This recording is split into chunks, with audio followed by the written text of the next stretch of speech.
Headlines. ಚಿಕ್ಕಣವಾರದ Kodagu ವಿಶ್ವವಿದ್ಯಾಲಯದ ಜ್ಞಾನ ಕಾವೇರಿ ಆವರಣದಲ್ಲಿ ಭಾರತ್ ಸ್ಕೌಟ್ಸ್ ಮತ್ತು ಗೈಡ್ಸ್ ಸಂಸ್ಥೆ ವತಿಯಿಂದ ಯುವ ಆಪತ್ಮಿತ್ರ ತರಬೇತಿ ಶಿಬಿರ ಹಮ್ಮಿಕೊಳ್ಳಲಾಗಿತ್ತು. ಕ್ಯಾರ್ಪೇಟೆ ತಾಲೂಕಿನ ಕಿಕ್ಕೇರಿ, ಲಕ್ಷ್ಮೀಪುರ, ಅವಳಿ ಗ್ರಾಮಗಳ ಗ್ರಾಮದೇವತೆ ಕಿಕ್ಕೇರಮ್ಮ ದೇವಿಯ ಬ್ರಹ್ಮರಥೋತ್ಸವ ಶ್ರದ್ಧಾಭಕ್ತಿಯಿಂದ ನಡೆಯಿತು. ರಾಯಚೂರು ಜಿಲ್ಲೆ ದೇವದುರ್ಗ ತಾಲೂಕಿನಲ್ಲಿ ಅಕಾಲಿಕ ಬಿರುಗಾಳಿ ಆನೇಕಲ್ ಮಳೆಯಿಂದ ಬೆಳೆ ಹಾನಿಯಾಗಿದೆ ಎಂದು ರಾಜ್ಯ ರೈತ ಸಂಘದ ವತಿಯಿಂದ ಮನವಿ ಸಲ್ಲಿಸಲಾಯಿತು.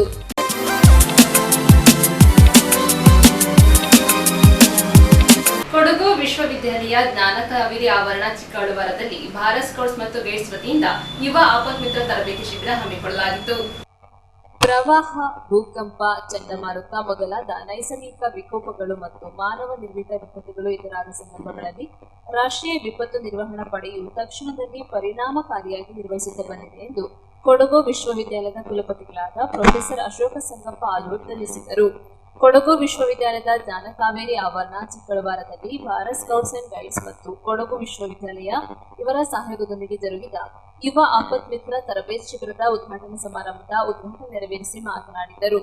ರಾಷ್ಟ್ರೀಯ ವಿಪತ್ತು ನಿರ್ವಹಣಾ ಪಡೆಯು ವಿಪತ್ತು ಪೀಡಿತ ಪ್ರದೇಶಗಳಲ್ಲಿ ಸಿಲುಕಿರುವ ಜನರನ್ನ ಪತ್ತೆ ಹಚ್ಚಿ ರಕ್ಷಿಸುವಂತಹ ಮತ್ತು ಅವರನ್ನ ಸುರಕ್ಷಿತ ಸ್ಥಳಗಳಿಗೆ ಸ್ಥಳಾಂತರಿಸುವಂತಹ ಧೈರ್ಯ ಮತ್ತು ವೃತ್ತಿಪರತೆಯಿಂದ ಜೀವ ರಕ್ಷಣೆ ಮಾಡುತ್ತದೆ. ಗಾಯಗೊಂಡವರಿಗೆ ತಕ್ಷಣದ ಪ್ರಾಥಮಿಕ ಚಿಕಿತ್ಸೆ ಮತ್ತು ತುರ್ತು ವೈದ್ಯಕೀಯ ಆರೈಕೆಯನ್ನು ಒದಗಿಸುತ್ತದೆ. ರಾಸಾಯನಿಕ, ಜೈವಿಕ, ವಿಕಿರಣಶೀಲ ಮತ್ತು ಪರಮಾಣು ವಿಪತ್ತುಗಳನ್ನು ಎದುರಿಸಲು ವಿಶೇಷ ತರಬೇತಿ ನೀಡುತ್ತದೆ ಎಂದರು. ಸಾರ್ವಜನಿಕರಲ್ಲಿ ಜಾಗೃತಿ ಮೂಡಿಸುವಂತಹ ಜವಾಬ್ದಾರಿಯನ್ನು ನಿರ್ವಹಿಸುವ ಅತ್ಯಂತ ಶ್ಲಾಘನೀಯವಾದದ್ದು ಎಂದರು. ಇದೇ ಸಂದರ್ಭದಲ್ಲಿ ಕೊಡಗು ವಿಶ್ವವಿದ್ಯಾಲಯದ ಕುಲಸಚಿವರಾದ ಡಾಕ್ಟರ್ ಸುರೇಶ್ ಎಂ ಮಾತನಾಡಿದರು. ಕೊಡಗು ಜಿಲ್ಲಾ ಸ್ಕೌಟ್ಸ್ ಆಯುಕ್ತರಾದ ಜಿಮ್ಮಿ ಸಿಕ್ವೆರ್ ಅವರು ಶಿಬಿರ ಕುರಿತು ಪ್ರಾಸ್ತಾವಿಕ ನುಡಿಗಳನ್ನಾಡಿದರು. ಕಾರ್ಯಕ್ರಮದಲ್ಲಿ ಕೊಡಗು ವಿಶ್ವವಿದ್ಯಾಲಯದ ಮೌಲ್ಯಮಾಪನ ವಿಶೇಷ ಅಧಿಕಾರಿಗಳಾದ ಪ್ರೊಫೆಸರ್ ರವಿಶಂಕರ್, ಗೈಡ್ಸ್ ಕೊಡಗು ಜಿಲ್ಲಾ ತರಬೇತಿ ಆಯುಕ್ತರಾದ Maithili Rao, Bharat scouts and guides Kodagu ಸ್ಥಾನಿಕ ಆಯುಕ್ತರಾದ ಹೆಜ್ಜರ್ ಮುತ್ತಪ್ಪ, ಜಿಲ್ಲಾ ಸಂಘಟಕರಾದ Damayanti, Bharat scouts and guides Kushalanagar ಸ್ಥಳೀಯ ಸಂಸ್ಥೆ ಅಧ್ಯಕ್ಷರಾದ ಡಾಕ್ಟರ್ ಪ್ರವೀಣ್, ದೇವರಗುಂಡ ಸೋಮಪ್ಪ, ಕಾರ್ಯದರ್ಶಿ ಗಣೇಶ್, ಖಜಾಂಚಿ ನರೇಶ್ ಕುಮಾರ್, ಭಾರತ್ ಸ್ಕೌಟ್ಸ್ ಅಂಡ್ ಗೈಡ್ಸ್ನ ಎಡಿಸಿ ಸುಲೋಚನಾ, ಕೊಡಗು ಸ್ಕೌಟ್ಸ್ ವಿಭಾಗದ ಜಿಲ್ಲಾ ತರಬೇತಿ ಆಯುಕ್ತರಾದ ರಂಜಿತ್ ಹಾಗೂ ಸಂಯೋಜಿತ ಮಹಾವಿದ್ಯಾಲಯಗಳ ಶಿಬಿರಾರ್ಥಿಗಳು, ಬೋಧಕ ವೃಂದ, ಬೋಧಕೇತರ ವೃಂದದವರು ಉಪಸ್ಥಿತರಿದ್ದರು. ನೈಸರ್ಗಿಕ ವಿಪತ್ತುಗಳಿರಬಹುದು ಅಥವಾ ಮನುಷ್ಯ ನಿರ್ಮಿತ ವಿಪತ್ತುಗಳಿರಬಹುದು. ಅಂತಹ ವಿಪತ್ತುಗಳು ನಮಗೆ ಆಕಸ್ಮಿಕವಾಗಿ ಎದುರಾದಾಗ ಅವುಗಳನ್ನು ಅರ್ಥಪೂರ್ಣವಾಗಿ, ಪರಿಣಾಮಕಾರಿಯಾಗಿ ಹಾಗೆ ನಿರ್ವಹಿಸಬೇಕು ಅಂತಕ್ಕಂಥ ವಿಚಾರ, ಅನುಭವ ಮತ್ತು ಪ್ರಾಯೋಗಿಕ ಜ್ಞಾನ ನಮ್ಮ ಯುವಕರಲ್ಲಿ ಇರಬೇಕಾಗಿರ್ತಕ್ಕಂಥದ್ದು ಬಹಳ ಪ್ರಮುಖವಾಗಿರ್ತಕ್ಕಂಥ ವಿಚಾರ. ಹಾಗಾಗಿ ಅಂತಹ ವಿಪತ್ತು ನಿರ್ವಹಣೆ ವಿಚಾರಕ್ಕೆ ಸಂಬಂಧಿಸಿದಂತೆ ನಿಮಗೆ ಜ್ಞಾನ ಇದ್ದಾಗ ಮಾತ್ರ ಆ ವಿಪತ್ತುಗಳನ್ನು ಪರಿಣಾಮಕಾರಿಯಾಗಿ ನಿರ್ವಹಿಸಲಿಕ್ಕೆ ಸಾಧ್ಯ ಆಗ್ತದೆ. ನ್ಯೂಸ್ ಸಂಗಮಕ್ಕಾಗಿ ರಮ್ಯ ರಘುಕೋಟಿ, ಕುಶಾಲನಗರ. ಕ್ಯಾರ್ಪೇಟೆ ತಾಲೂಕು ಬಿಲ್ಲರಾಮನಹಳ್ಳಿ ಗ್ರಾಮದ ವಯೋವೃದ್ಧೆ ಶ್ರೀಮತಿ ನಿಂಗಮ್ಮ ಅವರಿಗೆ ಧರ್ಮಸ್ಥಳ ಗ್ರಾಮಾಭಿವೃದ್ಧಿ ಯೋಜನೆ ವತಿಯಿಂದ ಕಟ್ಟಿಸಿಕೊಟ್ಟಿರುವ ಮನೆಯನ್ನು ಹಸ್ತಾಂತರಿಸಲಾಯಿತು. ಕೆಆರ್ಪೇಟೆ ತಾಲೂಕು ಕಸಬಾ ಹೋಬಳಿಯ ಬಿಲ್ಲರಾಮನಹಳ್ಳಿ ಗ್ರಾಮದ ವಯೋವೃದ್ಧೆ ಶ್ರೀಮತಿ ನಿಂಗಮ್ಮರವರಿಗೆ ಧರ್ಮಸ್ಥಳದ ವತಿಯಿಂದ ಕಟ್ಟಿಸಿಕೊಟ್ಟಿರುವ ಮನೆಯನ್ನು ಇಂದು ಪೂಜಾ ಕೈಂಕರ್ಯಗಳೊಂದಿಗೆ ಹಸ್ತಾಂತರಿಸಲಾಯಿತು. ಇದೇ ಸಮಯದಲ್ಲಿ ಜಿಲ್ಲಾ ಯೋಜನಾಧಿಕಾರಿ ಯೋಗೇಶ್ ನೂತನ ಮನೆಯನ್ನು ಹಸ್ತಾಂತರ ಮಾಡಿ ಮನೆಯ ಕೀ ಗೊಂಚಲನ್ನು ನೀಡಿ ಸನ್ಮಾನಿಸಿ ಗೌರವಿಸಿ ಮಾತನಾಡಿದರು. ನೂತನ ಮನೆಯ ಹಸ್ತಾಂತರ ಸಂದರ್ಭದಲ್ಲಿ ಶ್ರೀ ಕ್ಷೇತ್ರ ಧರ್ಮಸ್ಥಳ ಗ್ರಾಮಾಭಿವೃದ್ಧಿ ಯೋಜನೆ ಚನ್ನರಾಯಪಟ್ಟಣ ಜಿಲ್ಲಾ ಯೋಜನಾಧಿಕಾರಿ ಯೋಗೇಶ್, ಸಮಾಜ ಸೇವಕರು ಹಾಗೂ ಜಿಲ್ಲಾ ಜನಜಾಗೃತಿ ವೇದಿಕೆ ಅಧ್ಯಕ್ಷ ಮಲ್ಲಿಕಾರ್ಜುನ್ ರವರ ಆಪ್ತ ಸಹಾಯಕ ಗಂಜಿಕೆರೆ ಮಹೇಶ್, ತಾಲೂಕು ಯೋಜನಾಧಿಕಾರಿ ತಿಲಕ್ ರಾಜ್, ಜ್ಞಾನ ವಿಕಾಸ ಯೋಜನೆ ಸಮನ್ವಯ ಅಧಿಕಾರಿ ಅನಿತಾ, ಹೊಸಹೊಳಲು ಪ್ರಾಥಮಿಕ ಕೃಷಿ ಪತ್ತಿನ ಸಹಕಾರ ಸಂಘದ ನಿರ್ದೇಶಕಿ ತೇಜವತಿ, ಸೇವಾ ಪ್ರತಿನಿಧಿ ವಿದ್ಯೆ ಸೇರಿದಂತೆ ಇತರರು ಸಾಕ್ಷಿಯಾದರು. ಬಿಲ್ಲರಾಮನಹಳ್ಳಿ ಗ್ರಾಮದ ನಿಂಗಮ್ಮನವರಿಗೆ ಶ್ರೀ ಕ್ಷೇತ್ರ ಧರ್ಮಸ್ಥಳ ಗ್ರಾಮಾಭಿವೃದ್ಧಿ ಯೋಜನೆ ವತಿಯಿಂದ ಅವರಿಗೊಂದು ಪ್ರಸಾದ ರೂಪವಾಗಿ ವಾತ್ಸಲ್ಯ ಮನೆಯನ್ನು ನಿರ್ಮಾಣ ಮಾಡಿಕೊಟ್ಟಿದ್ದಾರೆ. ಇದಕ್ಕೆ ಕಾರಣಕರ್ತರಾದ ಮಾತೃಶ್ರೀ ಹೇಮಾವತಿ ಅಮ್ಮನವರು ಮತ್ತು ವೀರೇಂದ್ರ ಹೆಗ್ಡೆ ಅವ್ರಿಗೆ ಪಾದಾರುಗಳಿಗೆ ನಮಸ್ಕರಿಸುತ್ತಾ ಈ ಕಾರ್ಯಕ್ರಮದಲ್ಲಿ ಆಸನರಾಗಿರುವಂಥ ನಮ್ಮ ಜಿಲ್ಲಾ ನಿರ್ದೇಶಕರಾದ ಯೋಗೇಶ್ ಸರ್ ಹಾಗೂ ತಾಲೂಕಿನ ಯೋಜನಾಧಿಕಾರಿಗಳಾದಂಥ ತಿಲಕ್ ಸರ್ ಹಾಗೂ ಸಂಸ್ಥೆಯಲ್ಲಿ ಕೆಲಸ ಮಾಡ್ತಿರುವಂಥ ಎಲ್ಲ ನಮ್ಮ ಸಹೋದರಿಯರು ಮತ್ತು ಆಗಮಿಸಿರುವಂಥ ಗ್ರಾಮಸ್ಥರು, ಪತ್ರಕರ್ತರು, ಈ ಯೋಜನೆ ನಾನು ಸುಮಾರು ವರ್ಷಗಳಿಂದ ನೋಡ್ತಾನೆ ಇದ್ದೀನಿ. ಧರ್ಮಸ್ಥಳದ ಸಂಸ್ಥೆಯಲ್ಲಿ ಏನೇನು ನೂರಾರು ಯೋಜನೆಗಳನ್ನ ಗ್ರಾಮದ ಎಲ್ರಿಗೂ ತಲುಪಲಿ ಅನ್ನೋ ಉದ್ದೇಶದಿಂದ ಸುಮಾರು ವರ್ಷಗಳಿಂದ ಮಾಡ್ಕೊ ಬರ್ತಾ ಇದ್ದಾರೆ. ಇದೇ ಗ್ರಾಮಕ್ಕೆ ಈಗ ಒಂದು 2.5 ವರ್ಷದ ಹಿಂದೆ ಕೆರೆ ಅಭಿವೃದ್ಧಿ, ನಮ್ಮವರು ನಮ್ಮ ಕೆರೆ ಅಭಿವೃದ್ಧಿ ಕೆಲಸವನ್ನು ಮಾಡಿಕೊಟ್ಟಿದ್ರು. ತುಂಬ ಹಲವು ಕಾರ್ಯಕ್ರಮಗಳನ್ನು ಮಾಡ್ತಾಯಿದ್ದಾರೆ. ಅದೇ ರೀತಿಯಲ್ಲಿ ಮಹಿಳಾ ಸಬಲೀಕರಣ ಮಾಡಬೇಕು ಅನ್ನೋ ನಿಟ್ಟಿನಲ್ಲಿ ಮಹಿಳೆಯರಿಗೆ ತುಂಬ ಅನುಕೂಲವಾಗುವಂಥ ಕೆಲಸ ಕಾರ್ಯಗಳನ್ನು ಮಾಡ್ತಾಯಿದ್ದಾರೆ. ಹೇಳ್ತಾ ಹೋದರೆ ತುಂಬ ಇದೆ. ಈ ದಿನ ನಿಂಗಮ್ಮನವರಿಗೆ ಪ್ರಸಾದ ರೂಪದಲ್ಲಿ ಬಂದಿರುವಂಥದ್ದು ನಮಗೆಲ್ರಿಗೂ ಖುಷಿ ಇದೆ. ಗ್ರಾಮಸ್ಥರು ಸಹಕಾರ ಮಾಡಿದ್ದಾರೆ. ಹಾಗೂ ದಿನೇಶ್ ಅಣ್ಣವ್ರ ಫ್ಯಾಮಿಲಿ ಅಂತೂ ತುಂಬ ಇವರಿಗೆ ಸಂಪೂರ್ಣವಾಗಿ ಸಹಕಾರ ಮಾಡಿ ಅವ್ರಿಗೆ ಜಾಗನೂ ಕೊಟ್ಟು ಇವತ್ತು ಮನೆಯನ್ನು ಕಟ್ಟಲಿಕ್ಕೆ ಸಹಕಾರನೂ ನೀಡಿದ್ದಾರೆ. ಅವ್ರಿಗೂ ಅವ್ರ ಕುಟುಂಬಸ್ಥರಿಗೂ ಸಹ ಒಳ್ಳೆಯದಾಗಲಿ ಅಂತ ಮಂಜುನಾಥ ಸ್ವಾಮಿಯಲ್ಲಿ ಬೇಡಿಕೊಳ್ಳುತ್ತಾ ನಿಂಗಮ್ಮನವ್ರಿಗೆ ಮುಂದಿನ ಜೀವನ ಸುಖಕರವಾಗಿರಲಿ ಎಂದು ಪ್ರಾರ್ಥಿಸುತ್ತಾ ನನ್ನ ಮಾತನ್ನು ಮುಗಿಸ್ತೀನಿ. ಮಂಜುನಾಥ ಸ್ವಾಮಿಯನ್ನು ಭಕ್ತಿಯಿಂದ ಪ್ರಾರ್ಥನೆಯನ್ನು ಮಾಡಿಕೊಂಡು ಸ್ಥಳ ಸಾನ್ನಿಧ್ಯ ಎಲ್ಲ ದೇವಾನುದೇವತೆಗಳಿಗೆ ಶಿರವಾಗಿ ವಂದಿಸುತ್ತಾ ಶ್ರೀ ಕ್ಷೇತ್ರ ಧರ್ಮಸ್ಥಳದ ಧರ್ಮಾಧಿಕಾರಿಗಳಾಗಿರ್ತಕ್ಕಂಥ ಪರಮಪೂಜನೀಯ ವೀರೇಂದ್ರ ಹೆಗ್ಗಡೆ ಅವರ ಹಾಗೂ ಮಾತೃಶ್ರೀ ಹೇಮಾವತಿ ಹೆಗ್ಗಡೆ ಅವರ ಆಶೀರ್ವಾದವನ್ನು ಈ ಸಂದರ್ಭದಲ್ಲಿ ಪಡೆದುಕೊಂಡು ಇವತ್ತು ಬಿಲ್ಲರಾಮನಹಳ್ಳಿಯ ಒಂದು ಗ್ರಾಮದ ಶ್ರೀಮತಿ ನಿಂಗಮ್ಮ ಇವರಿಗೆ ಶ್ರೀ ಕ್ಷೇತ್ರ ಧರ್ಮಸ್ಥಳ ಗ್ರಾಮಾಭಿವೃದ್ಧಿ ಯೋಜನೆಯ ಜ್ಞಾನ ವಿಕಾಸ ಮಹಿಳಾ ಕಾರ್ಯಕ್ರಮದ ಅಡಿಯಲ್ಲಿ ವಾತ್ಸಲ್ಯ ಅನ್ನತಕ್ಕಂಥ ಒಂದು ಕಾರ್ಯಕ್ರಮ ಕಳೆದ ಅನೇಕ ವರ್ಷಗಳಿಂದ ನಾವು ನಿರ್ಗತಿಕರಿಗೆ ಮಾಡಿಕೊಡ್ತಾ ಇದ್ದೇವೆ. ಹಾಗೆ ಇವತ್ತು ನಿಂಗಮ್ಮರವರಿಗೆ ಕೂಡ ಮನೆಯನ್ನು ನಿರ್ಮಾಣವನ್ನು ಮಾಡಿ ಇವತ್ತು ಗೃಹ ಪ್ರವೇಶವನ್ನು ಮಾಡಿ ಹಾಲನ್ನು ಉಕ್ಕಿಸಿ ಅವರಿಗೆ ಇವತ್ತು ಅದನ್ನು ವಾಸಕ್ಕೆ ಅವರಿಗೆ ಬಿಟ್ಟುಕೊಡ್ತಾ ಇದ್ದೇವೆ. ಬಹುಶಃ ಅವರು ಹೊಸಹೊಳಲಿನಲ್ಲಿ ಒಂದು ಕಡೆಯಲ್ಲಿ ವಾಸವನ್ನು ಮಾಡ್ತಾಯಿದ್ರು. ಅದಾದ ನಂತರ ಅವರು ಇಲ್ಲಿಗೆ ಈ ಮನೆಯನ್ನು ನಿರ್ಮಾಣ ಮಾಡುವಂಥ ಸಂದರ್ಭಗಳಲ್ಲಿ ಇಲ್ಲಿಗೆ ಬಂದವರು ವಾಸವನ್ನು ಇಲ್ಲೇ ಪಕ್ಕದಲ್ಲಿ ಅವರಿಗೆ ಮನೆಗೊಬ್ಬರು ಆಶ್ರಯವನ್ನು ಕೊಟ್ಟಿದ್ದಾರೆ. ಅವರ ಮನೆಯಲ್ಲಿ ಅವರು ಇವತ್ತು ಆಶ್ರಯವನ್ನು ಪಡೀತಾ ಇದ್ದರು. ಇವತ್ತಿಂದ ಅವರ ಕನಸಿನ ಒಂದು ಮನೆಯಾದಂಥ ಮನೆಯನ್ನು ಧರ್ಮಸ್ಥಳದ ಮಾತೃಶ್ರೀ ಅಮ್ಮನವರು ಹಾಗೂ ಪೂಜ್ಯರು ಇವತ್ತು ನಿರ್ಮಾಣವನ್ನು ಮಾಡಿಕೊಡ್ಲಿಕ್ಕೆ ಅವಕಾಶವನ್ನು ಮಾಡಿಕೊಟ್ಟಿದ್ದಾರೆ. ಶ್ರೀ ಕ್ಷೇತ್ರ ಧರ್ಮಸ್ಥಳದ ಎಲ್ಲರಿಗೂ ಗೊತ್ತಿರುವ ಹಾಗೆ ಅದು ಚತುರ್ದಾನಗಳ ಪರಂಪರೆ ಇರತಕ್ಕಂಥ ಒಂದು ಪುಣ್ಯಕ್ಷೇತ್ರ. ನಿತ್ಯ ಅನ್ನದಾನ ಆಗುತ್ತೆ, ವಿದ್ಯಾದಾನ ಆಗುತ್ತೆ, ಅಭಯದಾನ, ಆರೋಗ್ಯದಾನ, ಈ ರೀತಿಯ ಚತುರ್ದಾನ ಪರಂಪರೆ ಇರ್ತಕ್ಕಂಥ ಒಂದು ಪುಣ್ಯಕ್ಷೇತ್ರ ಧರ್ಮಸ್ಥಳ.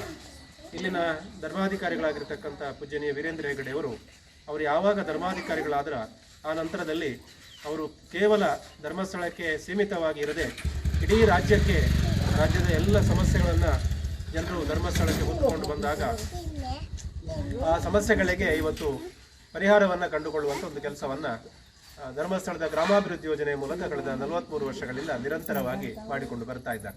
ಈ ಒಂದು KR ಪೇಟೆ ಯೋಜನಾ ಕಚೇರಿಯಲ್ಲಿ ತಾಲೂಕಿನಲ್ಲಿ ಕಳೆದ ಸುಮಾರು 14 ವರ್ಷಗಳಿಂದ ಧರ್ಮಸ್ಥಳದ ಗ್ರಾಮಾಭಿವೃದ್ಧಿ ಯೋಜನೆ ಸಂಸ್ಥೆಯಲ್ಲಿ ಕಾರ್ಯವನ್ನು ನಿರ್ವಹಿಸಿಕೊಂಡು ಪ್ರತಿಯೊಂದು ಮನೆಯಲ್ಲೂ ಕೂಡ ಇವತ್ತು ಧರ್ಮಸ್ಥಳದ ಗ್ರಾಮಾಭಿವೃದ್ಧಿ ಯೋಜನೆಯ ಸಂಘ ಇದೆ.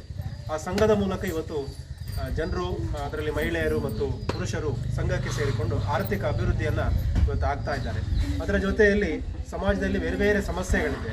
ಆ ಸಮಸ್ಯೆಗಳನ್ನು ಧರ್ಮಸ್ಥಳಕ್ಕೆ ಹೋಗಿ ಪೂಜ್ಯರ ಹತ್ರ ಹೇಳಿಕೊಂಡಾಗ ಆ ಸಮಸ್ಯೆಗೆ ಪರಿಹಾರವಾಗಿ ಪೂಜ್ಯರು ಅನೇಕ ಕಾರ್ಯಕ್ರಮಗಳನ್ನು ಹಾಕಿಕೊಂಡು ಬರ್ತಾ ಇದ್ದಾರೆ.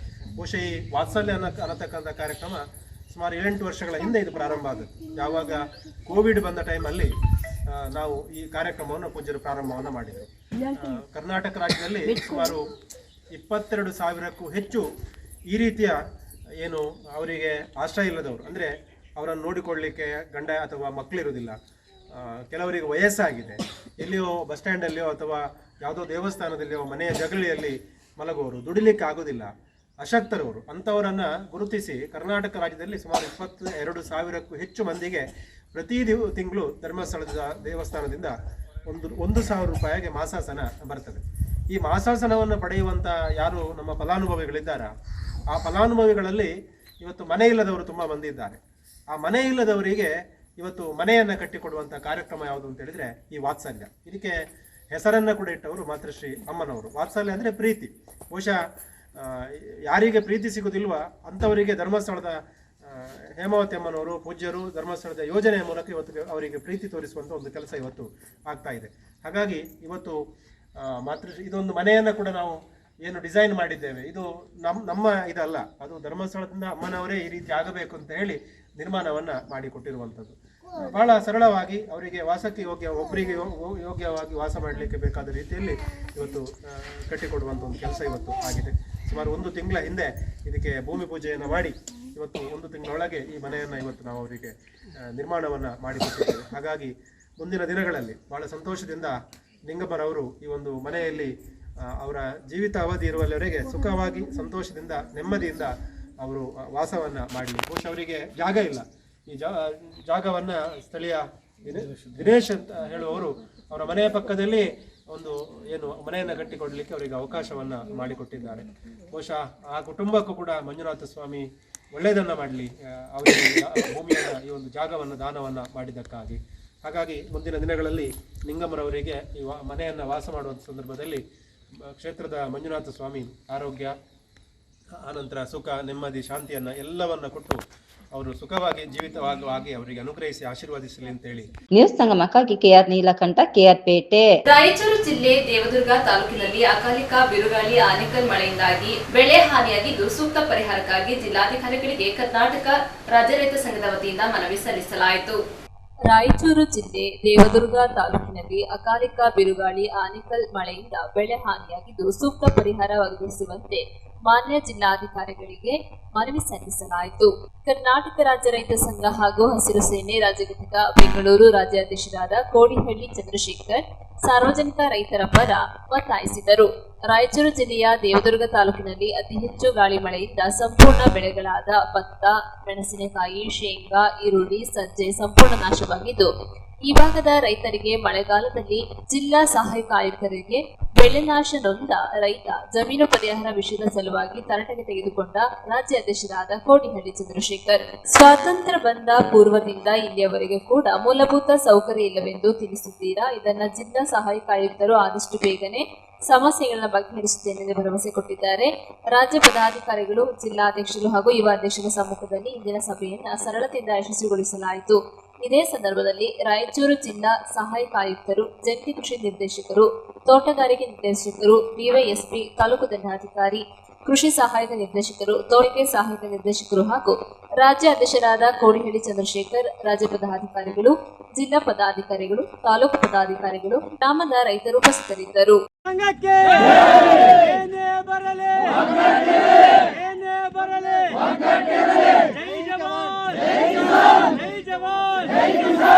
ಎಲ್ಲ ಮೇಲ್ಮಲಕ್ಷಣಗಳನ್ನು ತಿಳಿದಂಥವರು ನಮ್ಮ ರಾಜ್ಯದಲ್ಲಿ ಈ ರಾಯಚೂರು ಜಿಲ್ಲೆಗೆ, ಅದರಲ್ಲಿ ದೇವದುರ್ಗ ತಾಲೂಕು, ಹಿಂದುಳಿದ ಪ್ರದೇಶವಾದ ದೇವದುರ್ಗ ತಾಲೂಕಿಗೆ ಮತ್ತು ಕೆನಾಲ್ ನೀರಿನ ಟೇಲೆಂಡ್ ಪ್ರದೇಶ, ಈ ಪ್ರದೇಶಕ್ಕೆ ಭೇಟಿ ಕೊಟ್ಟಿದ್ದಾರೋ ಎಲ್ಲೋ ಗೊತ್ತಿಲ್ಲ. ಆದರೆ ಇಲ್ಲಿಯ ರೈತರು ನ್ಯೂಸ್ ಸಂಗಮಕ್ಕಾಗಿ ವಂಶಿಹಳ್ಳಿ, ಕುಶಾಲನಗರ. ಕೆಆರ್ಪೇಟೆ ತಾಲೂಕಿನ ಕಿಕ್ಕೇರಿ, ಲಕ್ಷ್ಮೀಪುರ, ಅವಳಿ ಗ್ರಾಮಗಳ ಗ್ರಾಮದೇವತೆ ಕಿಕ್ಕೇರಮ್ಮ ದೇವಿಯ ಬ್ರಹ್ಮರಥೋತ್ಸವ ಸಡಗರ ಸಂಭ್ರಮದಿಂದ ನಡೆಯಿತು. ಕೆಆರ್ಪೇಟೆ ತಾಲೂಕಿನ ಕಿಕ್ಕೇರಿ, ಲಕ್ಷ್ಮೀಪುರ, ಅವಳಿ ಗ್ರಾಮಗಳ ಗ್ರಾಮ ದೇವತೆಯಾದ ಶ್ರೀ ಕಿಕ್ಕೇರಮ್ಮನವರ ಮಹಾರಥೋತ್ಸವವು ಸಡಗರ ಸಂಭ್ರಮದಿಂದ ಅದ್ದೂರಿಯಾಗಿ ನಡೆಯಿತು. ಲಕ್ಷ್ಮೀಪುರ ಹಾಗೂ ಕಿಕ್ಕೇರಿ ಗ್ರಾಮದ ಹಿರಿಯ ಮುಖಂಡರು ಶ್ರೀ ರಥದಲ್ಲಿ ಕೂರಿಸಿದ ದೇವಿಯ ಉತ್ಸವ ಮೂರ್ತಿಗೆ ಹಾಗೂ ಶ್ರೀ ರಥಕ್ಕೆ ಸಾಂಪ್ರದಾಯಿಕ ಪೂಜೆ ಸಲ್ಲಿಸಿ ರಥೋತ್ಸವಕ್ಕೆ ಚಾಲನೆ ನೀಡಿದರು. ಉಗೆ ಲಕ್ಷ್ಮೀ ದೇವಿ, ಉಗೆ ಕುಕ್ಕೇರಮ್ಮ ಎಂಬ ಜಯಘೋಷಗಳು ಮುಗಿಲು ಮುಟ್ಟಿದವು. ತಾಲೂಕು ಪಂಚಾಯತ್ ಮಾಜಿ ಅಧ್ಯಕ್ಷ ಕಿಕ್ಕೇರಿ ಸುರೇಶ್ ಮಾತನಾಡಿದರು. ಹಬ್ಬದ ಸಂಭ್ರಮದಲ್ಲಿ ಜಾತಿ, ಮತ, ಪಥವೆಂಬ ಭೇದ ಭಾವ ಮರೆತು ಎಲ್ಲರೂ ಒಂದಾಗಿ ರಥೋತ್ಸವದಲ್ಲಿ ಭಾಗವಹಿಸಿ ಶ್ರೀ ರಥವನ್ನು ಎಳೆದು ರಥದ ಕಳಸಕ್ಕೆ ಹಣ್ಣು ಜವನವನ್ನು ಎಸೆದಾಗ ಸಿಗುವ ಮಾನಸಿಕ ನೆಮ್ಮದಿ ಹಾಗೂ ಆತ್ಮ ಸಂತೋಷಕ್ಕೆ ಪಾರವೇ ಇಲ್ಲವಾದ್ದರಿಂದ ಜಾಗತಿಕ ಜಗತ್ತಿನ ಇಂದಿನ ಸ್ಪರ್ಧಾ ಪ್ರಪಂಚದಲ್ಲಿ ರಥೋತ್ಸವಕ್ಕೆ ಇಂದಿಗೂ ಬಹಳ ಮಹತ್ವವಿದೆ ಎಂದರು. ಮಂಡ್ಯ ಜಿಲ್ಲಾ ಪಂಚಾಯಿತಿ ಮಾಜಿ ಉಪಾಧ್ಯಕ್ಷ ಕಿಕ್ಕೇರಿ ಪ್ರಭಾಕರ್, ಜಿಲ್ಲಾ ಪಂಚಾಯಿತಿ ಮಾಜಿ ಸದಸ್ಯರಾದ ಕೋಡಿ ಮಾರನಹಳ್ಳಿ ದೇವರಾಜ್, ಎಲ್ಕೆ ಮಂಜುನಾಥ್, ಕೊಡಗಹಳ್ಳಿ ವಿ ಮಂಜೇಗೌಡ, ಗ್ರಾಮ ಪಂಚಾಯಿತಿ ಅಧ್ಯಕ್ಷರಾದ ಎಲ್ಪಿ ನಂಜಪ್ಪ, ಸುನೀತಾ ನಂದಕುಮಾರ್, ಚಂದ್ರೇಗೌಡ, ಶ್ರೀ ಕ್ಷೇತ್ರ ಧರ್ಮಸ್ಥಳ ಗ್ರಾಮ ಅಭಿವೃದ್ಧಿ ಯೋಜನೆಯ ಯೋಜನಾಧಿಕಾರಿ ಪ್ರಸಾದ್, ಜಿಲ್ಲಾ ನಿರ್ದೇಶಕ ಡಾಕ್ಟರ್ ಯೋಗೇಶ್, ಮಂಡ್ಯ ನಗರ ಅಭಿವೃದ್ಧಿ ಪ್ರಾಧಿಕಾರದ ಮಾಜಿ ಅಧ್ಯಕ್ಷ ಕೆ ಶ್ರೀನಿವಾಸ್ ಸೇರಿದಂತೆ ಸಾವಿರಾರು ಭಕ್ತಾದಿಗಳು ಕಿಕ್ಕೇರಮ್ಮನವರ ರಥೋತ್ಸವದಲ್ಲಿ ಭಾಗಿಯಾಗಿ ದೇವಿಯ ಕೃಪೆಗೆ ಪಾತ್ರರಾದರು.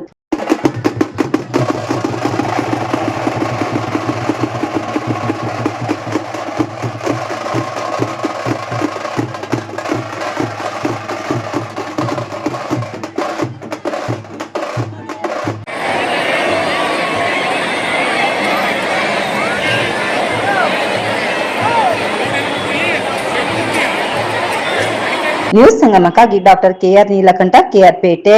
ಕೊನೆಯಲ್ಲಿ ಮತ್ತೊಮ್ಮೆ ಹೆಡ್ಲೈನ್ಸ್.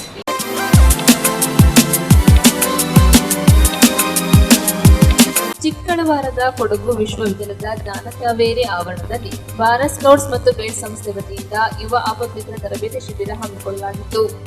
ಕ್ಯಾರ್ಪೇಟೆ ತಾಲೂಕಿನ ಕಿಕ್ಕೇರಿ, ಲಕ್ಷ್ಮೀಪುರ, ಅವಳಿ ಗ್ರಾಮಗಳ ಗ್ರಾಮದೇವತೆ ಕಿಕ್ಕೇರಮ್ಮ ದೇವಿಯ ಬ್ರಹ್ಮರಥೋತ್ಸವ ಶ್ರದ್ಧಾಭಕ್ತಿಯಿಂದ ನಡೆಯಿತು. ರಾಯಚೂರು ಜಿಲ್ಲೆ ದೇವದುರ್ಗ ತಾಲೂಕಿನಲ್ಲಿ ಅಕಾಲಿಕ ಬಿರುಗಾಳಿ ಆನಿಕಲ್ ಮಳೆಯಿಂದ ಬೆಳೆ ಹಾನಿಯಾಗಿದೆ ಎಂದು ರಾಜ್ಯ ರೈತ ಸಂಘದ ವತಿಯಿಂದ ಮನವಿ ಸಲ್ಲಿಸಲಾಯಿತು.